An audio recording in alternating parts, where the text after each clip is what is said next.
लिखित इंफ्रास्ट्रक्चर के शेयरों में गुरुवार यानी 1 दिसंबर को लगातार दूसरे दिन तेजी आई।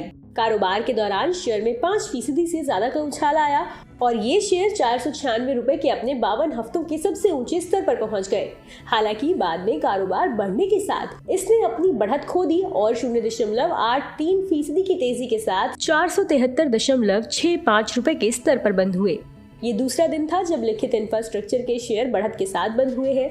कंपनी के शेयरों में ये तेजी दिग्गज निवेशक आशीष कचोलिया की तरफ से हिस्सेदारी खरीदने के बाद आई है। एनएससी पर मौजूद आंकड़ों के मुताबिक आशीष कचोलिया ने बुधवार यानी 30 नवंबर को बल्क डील के जरिए लिखित इंफ्रास्ट्रक्चर के 3.97 लाख शेयर या कंपनी की करीब 2% हिस्सेदारी खरीदी। इन शेयरों को 386 रुपए प्रति शेयर के औसत भाव पर खरीदा गया है। आशीष कचोलिया के शेयर खरीदने के बाद 30 नवंबर को कंपनी के शेयरों में करीब 16% की तेजी देखी गई।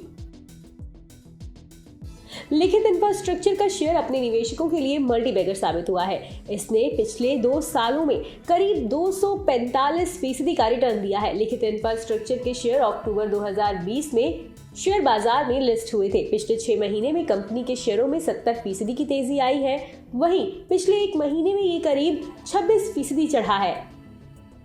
लिखित इंफ्रास्ट्रक्चर के शेयर हाल ही में स्टॉक स्प्लिट को लेकर सुर्खियों में थे। कंपनी के बोर्ड ने अपने शेयरों को 1:2 के रेशियो में बांटने का ऐलान किया और इसके लिए 2 दिसंबर को रिकॉर्ड डेट तय की। कंपनी का शुद्ध मुनाफा हाल ही में खत्म हुई सितंबर तिमाही में 40.66% बढ़कर 14.60 करोड़ रुपए रहा, जो इसके पिछले फाइनेंशियल ईयर की इसी तिमाही में 10.38 करोड़ रुपए था। कंपनी की टोटल सेल्स सितंबर तिमाही में 41.06% बढ़कर 82.96 करोड़ रुपए रही, जो इसके पिछले फाइनेंशियल ईयर की इसी तिमाही में 58.81 करोड़ रुपए थी।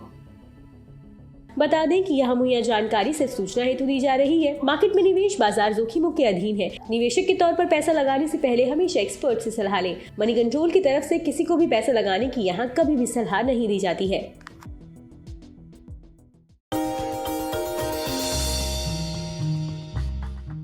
डू यू नो में आज हम बातचीत करने वाले हैं हर घर का चहेता ब्रिटानिया के बारे में। दरअसल ब्रिटानिया आपको आमतौर पे एक बिस्किट कंपनी लगती होगी, लेकिन ब्रिटानिया एक बिस्किट कंपनी ही नहीं है, बल्कि कन्फेक्शनरी कारोबार में एक काफ़ी बड़ी फूड जाइंट के तौर पे आप इस कंपनी को देख सकते हैं।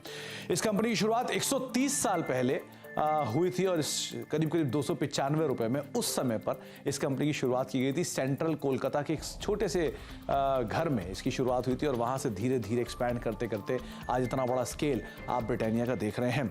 ब्रिटिश बिजनेसमैन ने एक स्मॉल हाउस में इस कंपनी की शुरुआत की थी, जिसको धीरे से या फिर बाद में विद टाइम एक्वायर किया गया था गुप्ता ब्रदर्स की तरफ से और इस कंपनी का नाम बन गया था वीएस ब्रदर्स।